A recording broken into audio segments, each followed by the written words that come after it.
হ্যাঁ হ্যাঁ ঠিক আছে। আচ্ছা এই যে শুনছো, হ্যাঁ বলো।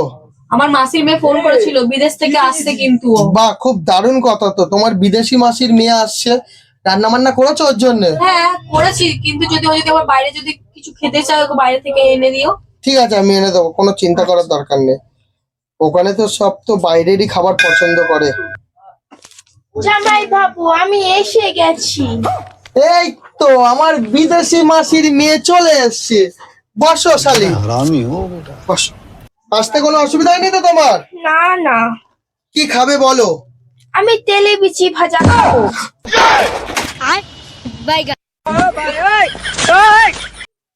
আরে তেলে বিচি ভাজা নয় রে পাগলি, ওটা তেলে ভাজা হয়। ও আইসি আইসি, আমি তেলে ভাজা খাবো। শালা, এইসব কোনো খাবারের নাম নাকি? তোর বিদেশ কি এইসব ভাজা খাওয়া হয়? শালা।